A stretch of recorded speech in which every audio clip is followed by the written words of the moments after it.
औज़ुबिल्लाहि बिस्मिल्लाहिर्रहमानिर्रहीम। आज के इस जलसे आम के सदर आरिफ अल्ताफ बाबिनवाला साहब, स्टेज पे बैठे हुए तमाम पार्टी के पदाधिकारी, जलसा गांव में बैठे हुए तमाम बुजुर्ग हजरात, नौजवान साथी और जहां तक मेरी आवाज़ जा रही है ऐसी मेरी तमाम पर्दा नशीन माँ बहनें, आज का ये जलसे आम जिस इलाके में होने जा रहा है, यहाँ पर तालीमी, सियासी, समाजी, टीचर, वकला, ये ऐसा इलाका है इस्लामपुरे का कि जहाँ पर तमाम लोग रहते हैं और बहुत मैं समझता हूँ कि सूझबूझ वाला इलाका मालेगांव शहर के अंदर कोई है तो वह है इस्लामपुरा। साथियों, इलेक्शन आता, यहाँ पर लोग वोट मांगने के लिए आते और इलेक्शन खत्म होता, उसके बाद 5 साल कोई मिलने मिलाने नहीं आता, कोई काम करने के लिए नहीं आता। आज मैं आप लोगों को, हम लोगों को डेवलपमेंट के ऊपर बात करना है, हम लोग को कामकाज के ऊपर बात करना है कि हम कैसे कामकाज करेंगे और शहर का नक्शा कैसे बदली हो, शहर के अंदर एमआईडीसी कैसी लाई जाए, बंद पड़ी हुई स्पिनिंग मिल को कैसे शुरू किया जाए, यहाँ पर गार्डन किस तरीके से माँ बहनों के लिए बने, एमबीबीएस और बीडीएस कॉलेज कैसी बने, ये तमाम बातों को लेकर हमको इस पे बात करना है। आज सभी का लोग कारपोरेशन के अंदर चुन के नहीं आएंगे, मगर फुदक रहे इतने कि ऐसा लगता कि हम पूरे समुद्र के अंदर अकेली पिटर पिटर पिटर कर रही। हमारे लोगों को बिला वजह लेके गए, रागपाड़ दे के लेके चले गए और ऐसा बोलने लगा दिए कि हमको ऊपर से आदेश है। उसको जानबूझ के बोलने लगा वो बेचारे को, ठीक है मेरा भांजा है, उसको नहीं समझा, उसको नादानी के अंदर लेके चले गए उन्होंने। पर कुछ वक्त के लिए मुझे फोन आना चालू है कि यार ऐसा सहवाग ने किया, मुझे भी बड़ा दुख हो गया, सहवाग ने ऐसा क्यों किया। माँ विकास आघाड़ी के नाम से ऐलान कर रहे, ये तो आग के अंदर चप्पल डाल के घुसने के बराबर है। माँ विकास आघाड़ी के इनका क्या सम्मान आया। माँ विकास आघाड़ी ने इनको 2 सीट दी, एक भिवंडी की दी और दूसरी एक गोंडी की सीट दी। साथियों, ये इलेक्शन बहुत सूझबूझ वाले लोगों का इलेक्शन है। शहर की आवाम बहुत परेशान है इस शहर के लोगों, इनके सियासी लोगों से। मालेगांव शहर के अंदर कोई डेवलपमेंट नहीं है। आज रोड रास्ते आपको देखते होंगे, अपने शहर के रोड रास्ते किस तरीके से खराब हो गए। पूरा शहर धूल और गुब्बार से परेशान है। यहाँ पे एक हॉस्पिटल नहीं ऐसा बनाया गया कि जो अपने घर का कोई बीमार पड़े या अपन बीमार पड़े तो उसकी बीमारी का पूरा इलाज होकर वो दवा खाने के अंदर से बाहर निकले। स्पिनिंग मिल कई सालों से बंद पड़ी है मालेगांव शहर की।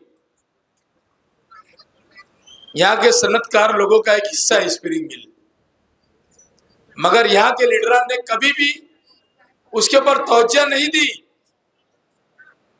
कि हम किस तरीके से मालेगांव शहर की रीढ़ की हड्डी माने जाने वाला शहर, पावरलूम का शहर, उसको स्पिनिंग मिल को हम कैसे चालू किया जाए। ये तौफीक कभी नहीं हुई यहाँ के लीडरों को। पीछे 52 टीचरों का मामला था, उसके अंदर मैं समझता हूँ 40 लेडीज टीचर ऐसी थी कि मैं समझता हूँ कि नयापुरा और इस्लामपुरे के अंदर रहने वाली थी। जो कारपोरेशन के अंदर लगे थे उनको कारपोरेशन ने निकाल दिया और वो बेचारे बहुत परेशान रहते थे। मैंने खुद खुद उनकी मदद किया और मदद करने के बाद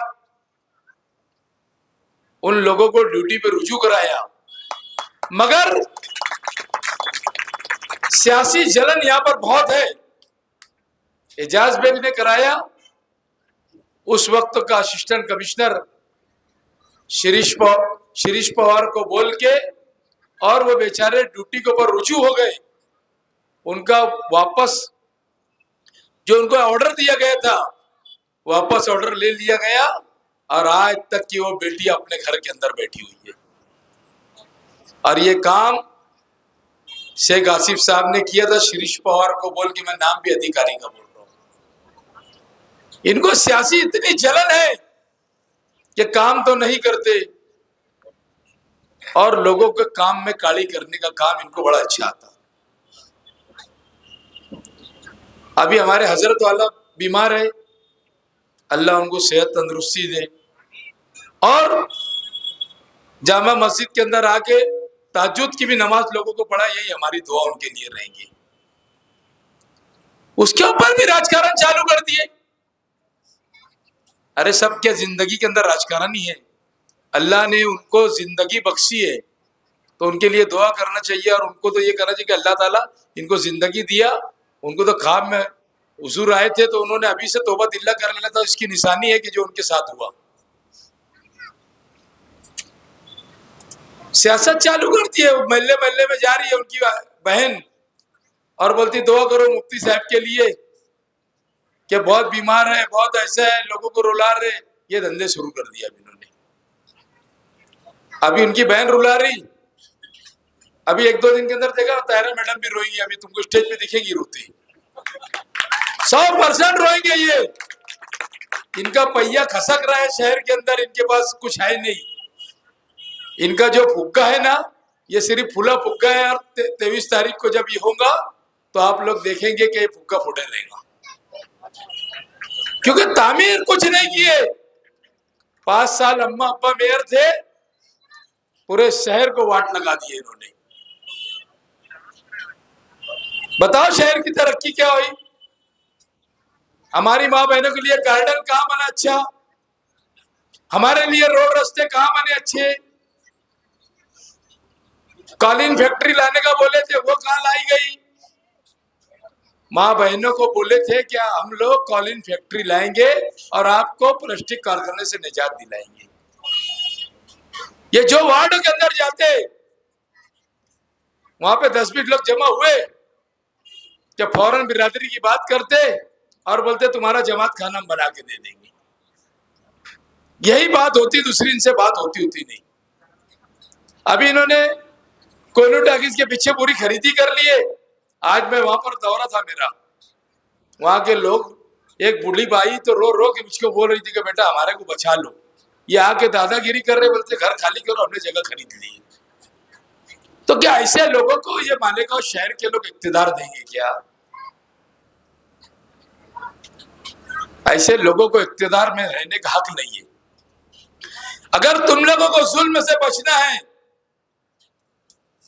शहर के लोगों, एक ही बात आपको बोल रहा हूं, ये जालिम खानदान से बच जाओ। ये जालिम लोग है, जुल्म करने वाले लोग हैं, लोगों को डरा रहे, धमका रहे, प्लाट के ऊपर कब्जा कर रहे, ऐसी तमाम चीज ये सारे के सारे लोग कर रहे। और फिर बोलते मेरी खानदान का, मेरा कोई भाई, मेरा कोई भतीजा अगर कोई कभी गुंडागर्दी करते बताओ तो मैं सियासत से किनारा हो जाऊं। ऐसा कौन सी इनकी बात है? दिख रहा, पूरा शहर देख रहा, गोलियों की बौछार हो रही, तलवारें निकल रही, और फिर ये बोलते कि मेरे कोई रिश्तेदार बताओ। कितनी अनाधुन बात है।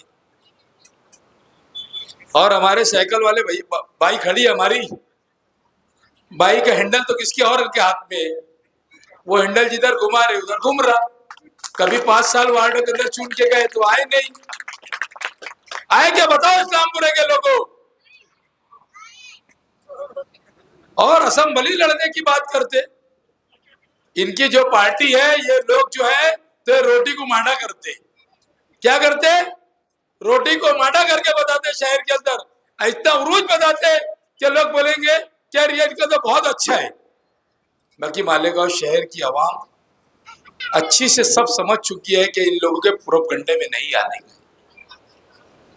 हमारी पार्टी आने वाले वक्त के अंदर, कांग्रेस पार्टी, महाराष्ट्र में सरकार बनाने के लिए जा रही।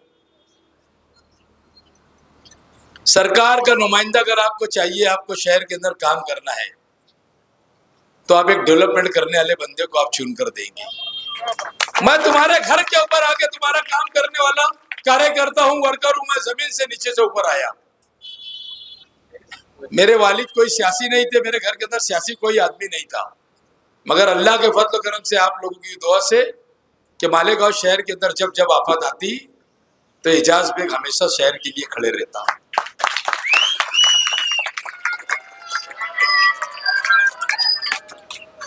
बताओ, यहां पर मेरे बुजुर्ग लोग बैठे होंगे, नौजवान साथी बैठे होंगे कि 2001 का फसाद जब शहर जल रहा था, पूरा एकदम पूरे शहर के आजू बाजू से अंगारे शोले भड़क रही थी।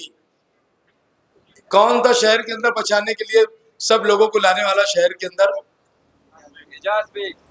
मैंने ही लाया था ना। मेरी जान जोखम करके, हमेशा मैंने मेरी जान को जोखम में डालकर मैंने कौम की खिदमत किया। बम ब्लास्ट हुआ कब्रिस्तान के अंदर, आप बताओ कि सबसे पहला पहुंचने वाला बंदा वो था एजाज बेग। शेख आसिफ साहब को तो पब्लिक ने मार के अकाली, अगर मैं उसको सामने साइकिल दुकान के घर में नहीं डालता तो उस दिन लोग उसका खात्मा कर देते थे। सिर्फ वो पॉलिसी करने के लिए जगह जगह पहुंचते और काम करने उड़ने के लिए कहीं नहीं पहुंचते। कोरोना के पीरियड की बात समझ लो आप लोग। कोरोना के अंदर सिर्फ और सिर्फ तुम्हारा भाई, तुम्हारा बेटा एजाज बेग दिखता था, कोई नहीं दिखता था।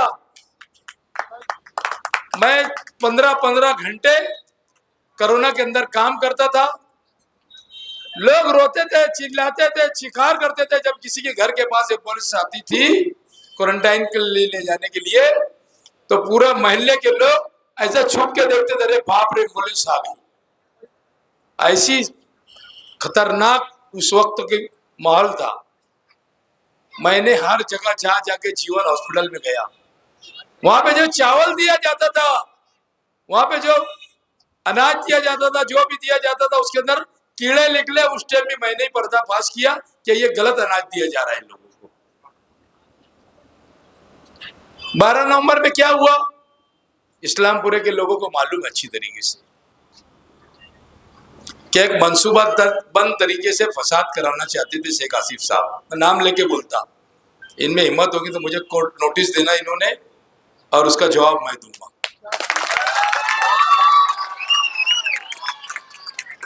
क्योंकि मेरे खून में चापलूसी नहीं है, मैं सीधी सीधी बात करता और सीधा सीधे मामला करता हूं। शहर के उस दिन मंसूबा बंद तरीके से फसाद कराना चाहते थे। इनको इतना ये नहीं है, ये बोलते कि मैं जाके कानून बनाऊंगा हुजूर सल्लल्लाहु अलैहि वसल्लम की शान में गुस्ताखी करने वालों के लिए। अरे भैया, तू क्यों कानून बनाएगा? तेरा क्या है वहां पर? तू बीजेपी का आदमी, कानून तो हम बनाएंगे कांग्रेस के लोग। तुम तो भाई हमारे जो मेमोरेंडम देने के वास्ते गए थे, उस वक्त हुजूर पाक सल्लल्लाहु अलैहि वसल्लम की शान में गुस्ताखी हुई थी, तुमने उनको फंसाने का काम किया था कि नहीं किया था? बता दो। एक ब्रिज का काम चालू है, कितने साल से ब्रिज बन रहा भाई लोग बताओ आप लोग? 7-8 साल से ब्रिज बन रहा। समृद्धि महामार्ग बन गया, समृद्धि महामार्ग 600-700 किलोमीटर का बन गया, और हमें समझता आगे 300 किलोमीटर और यहां से बन गया। ऐसा 900 किलोमीटर का समृद्धि महामार्ग बन गया। मगर हमारे लीडरान को, हमारे नादान छोटे छोटे बच्चे उस स्कूलों में जाते हजारों की तादाद में, इनके बारे में इन्होंने कभी नहीं सोचा कि हमारे बच्चे एक्सीडेंट होके मरेंगे कि क्या होंगे। जिनके बच्चे स्कूल जाते, उनके माँ बाप से पूछो कि उनके दिल पे क्या गुजरती। हमने धरना दिए, उसके बाद से काम को तेजी हुई। इनसे एक वायर नहीं हट रहा था ऊपर का। मैंने एमपीएसएल कंपनी के लोगों को बैठाया और एमपीएसएल कंपनी के लोगों को कहा कि ये अर्जेंट तार हटा के दो, और इनको बोला कि तुम काम चालू करो, या कमिश्नर के बंगले के ऊपर बैठा के मैंने मीटिंग करके वो काम को शुरू किया। इन्होंने सिर्फ पैसा लेना सीखा, दोनों लीडरों ने। इन्होंने पैसे की बात करते, पैसा लेते, और काम हो नहीं हो उनको क्या लेने का। वो तो अल्लाह का फजल करम से ऐसा हुआ कि ये पुल तो कभी बनता ही नहीं था। मैं तो ऐसा सोच दिया था आखिरी के अंदर कि इमाम अहमद रजा रोड के जो भंगार वाले हैं ना, इनको ही ऊपर ले आके बसा देता था। ऐसी नौबत आई गई थी। मगर वो एक और टेंडर उसके आगे का निकला, तो वो एडजस्टमेंट हुआ, तो ठेकेदार ने काम शुरू किया। नहीं तो इन्होंने जा जाके इतना परेशान किया कि उसको जब चाहते थे ठेकेदार से पैसा ले, जब चाहते थे ठेकेदार से पैसा ले। आज कारपोरेशन तो 1000 करोड़ रुपए के कर्जों के अंदर है। म्युनिसिपैलिटी थी, एक जमाना ऐसा था कि म्युनिसिपैलिटी के टाइम, हाजी शब्बीर सेठ के टाइम में, ये मालेगांव की म्युनिसिपैलिटी नासिक म्युनिसिपैलिटी को कर्ज दिया करती थी। मालेगांव म्युनिसिपैलिटी कारपोरेशन को उनको दिया करती थी कर्ज। मगर इन्होंने इतना लोड खसोट किया शहर के अंदर कि आज कम से कम 1500-2000 करोड़ रुपए का कारपोरेशन कर्ज के अंदर मुब्तला है। आप बताओ, मैं मेरे भाइयों तुम लोगों को बताना चाहता कि आप दिल पे हाथ रख के बोलो कि पावर का मसला तुम्हारे साथ क्या हो रहा है। आज एमपीएसएल कंपनी ने किस तरीके से लोगों को परेशान करके रखा, इसका जिम्मेदार कौन है मुझे तुम लोग बता दो। उसका जिम्मेदार मैं है, उसका जिम्मेदार एक्स एमएलए शेख आसिफ साहब ने इस कंपनी को लाए थे, और मुफ्ती साहब ने उसको मुकम्मल तौर पे ग्रीन सिग्नल दिया और उनके ताबे में ठेका दे दिया। ये नहीं सोचा, ये बात में अल्लाह को हाजिर नाजिर जान के बोल रहा हूं, मेरा मुंह काबे तरफ शरीफ की तरफ है, कि मुफ्ती साहब को मैंने बोला था जब ये कंपनी आ रही थी कि मुफ्ती साहब इन लोगों को मालेगांव शहर के अंदर आने मत दो।